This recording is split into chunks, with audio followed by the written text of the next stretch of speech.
All right. If you haven't seen, I have a coupe. So I bought a coupe. It was super cheap. It was $500 for the shell, rolling shell. Yeah, couldn't beat it. So, anyways, rust free, pretty awesome car. Eventually, I'm gonna swap everything from that car into it, but right now, I'm just kind of using it as a guinea pig for all the wiring. So, this car, I'm finally gonna be doing a Link ECU in it. I won it at a Lake Erie Pro Am like 2 or 3 years ago at this point, and I haven't put it in the car. Didn't really need to. The stock ECU was fine, but now I'm kind of getting the limitations of that, and I just want to get rid of all this wiring. So I've got so many wires inside this car. It's the factory fuse box. So like this whole thing right here. This is all the factory S550 Mustang stuff. I got power steering wiring I don't use. I've got stuff for the dash in here that's all behind this I don't use. I got all this like stock wiring that's just annoying to look at. It makes the car look cluttered and it's just pretty ugly. So like even here, just the power cable from the stock harness coincidentally fit the stock BMW location. I just ran with it for the last 5 years because who cares? But getting rid of all that, I'm probably going to save maybe 20, 30 pounds, I bet, in physical wire. And then just the complexity of it is going to be way low compared to the factory one. So that's all the junk I removed out of the E46. Right now, this is what I have for a harness. And it controls basically everything. So this will be engine. There's two plugs for the engine right here. Goes to the PDM and the ECU. Dash will be up here. I'll have a keypad there. And then I didn't do this part, I guess, but this will route to the back of the car to another fuse block. And then that's going to control the fans and everything like that. Fuel pump, all that kind of stuff is going to be powered by the PDM. So I've been laying out this harness. I'll show you some software I've been using. I've been using Excel and as well as this software called harness.design. I just found them randomly on the internet. And it's been great working with them. They've been adding anything that we need for functionality and just making it easier to use. So I'll go into that next of how I started planning it all out because it's a pretty big task once you start actually getting into it, figuring out where all the wires go. So here we go. All right, if you haven't seen me talk about this software yet, it's called harness.design. So this essentially is the main layout. My ECU connectors here, the dash, PDM, these are my two bulkhead connectors, and then this is all of the engine stuff. So the way this software works is you kind of lay everything out, and then it pulls up a schematic of obviously blank and like nothing's connected in here for you. But for example, you can label all of your connections here. So this is injector 4. If you connect or click on the wire, once it's connected, it'll show you that's going to go to bulkhead SB, which I have as a sensor bulkhead, and then I have a PB or a power bulkhead.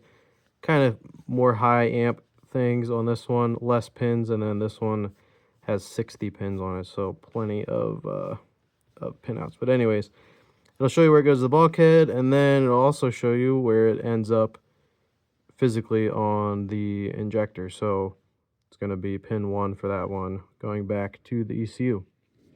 So anyways, this is the entire harness of the car. Body control module, essentially, or chassis harness, whatever you want to call it, and then the engine harness, so anything to run the engine. The cool thing as well is if you populate this, I'm starting to go through and actually put in the wires, but it'll give you essentially a bill of material, how much wire you need to buy, how many pins, how many connectors, that type of thing, so you can figure that all out. And then this is your pinout page. So all of your connections with your ECU numbers that you put in yourself on the previous page syncs to this automatically, and you can export this and print it out. It makes it pretty simple because this is the old way. This is still, I mean, this is my first time doing any of this, so I'm using both of them right now because I started in Excel and then I found the website, so I've been kind of doing it both ways to help me visualize it. I like the website for visualization when I physically did the wiring, and then just kind of like in my head of where everything needs to connect. It was nice for that. So anyways, In the Excel version, it's the same thing essentially. So this is the A loom, injector 1, or sorry, pin 1, injector 4 goes to the bulkhead 5, and then it'll finally end at injector 4. And then I also have a little bit more of a complexity here. So the OEM engine harness that I'm going to be using has its own connector in it, but it's not one that I could find a mate to.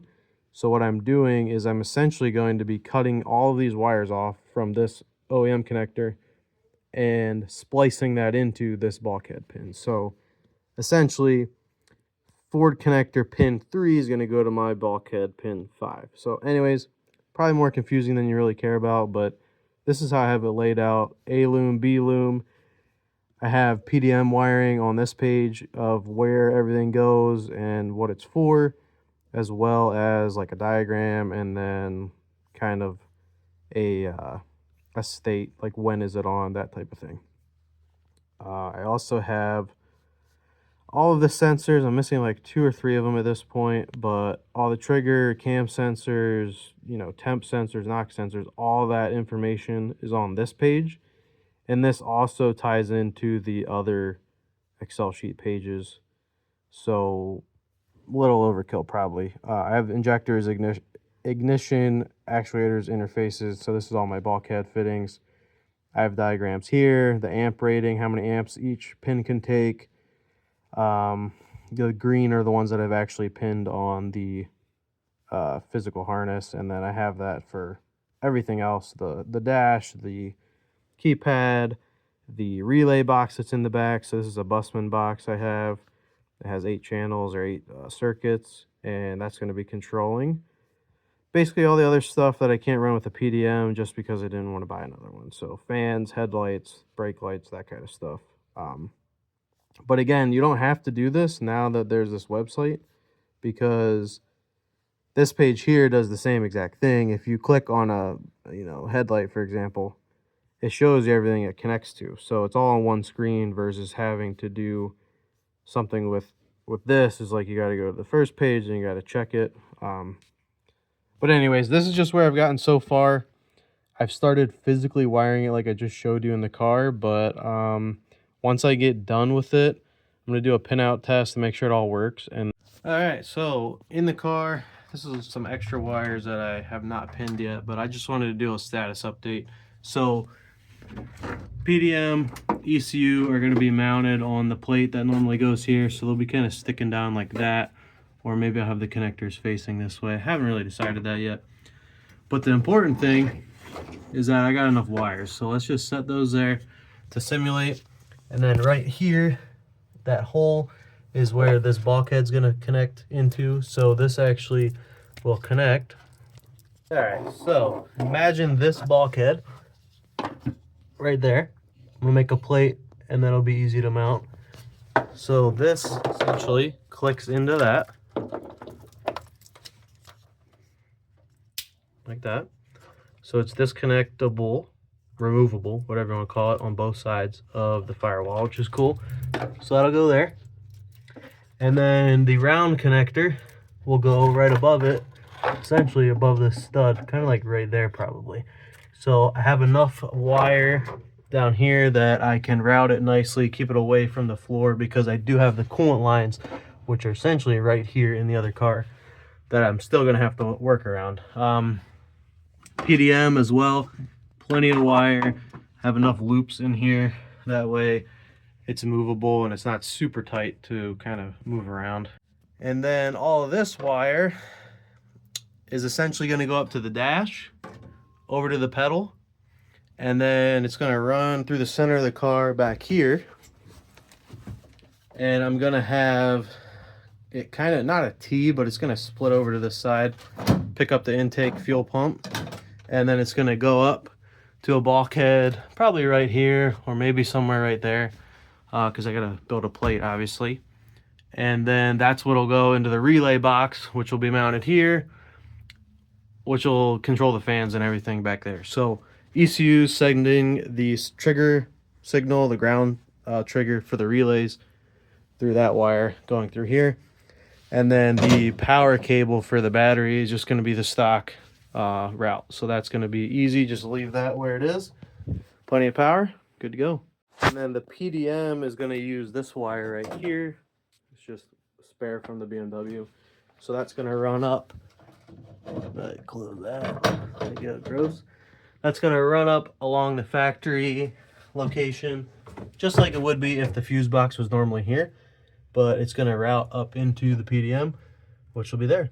So that'll be nice and clean. There's already like a bus bar on the battery essentially, which will make it easy because BMWs kind of already have a bus bar back here with a mega fuse, everything going on. So that'll connect right here and it'll be good to go. So hopefully all this works because this is my first time doing it, but I have a lot of people that I can talk to, and I have a lot of time into the Excel sheet and everything on the computer. I've probably spent over a month just figuring this all out in my head. Caught a ton of errors that I would have probably caught at the last second when if I just like started wiring and didn't think about it deeply in the background, because there's a lot more that goes into a harness than you realize when you just buy one or you just use the stock one in your car. So let me know if you like this video. I'm not a wiring person, so I'm learning here. I could probably be really dumb about this, but I think it's going well so far. And then once I get the harness essentially all the way pinned out, I have split loom that I'm going to put on it, which is just like the covering so it doesn't get chafed or, damaged. So I'll put that on it and make it look a lot nicer than it did in that last clip. But yeah, hopefully get this tied up by the end of January. Then I can start ripping everything out of the car that's in there and then put the new stuff in and find all of my problems. Thanks for watching.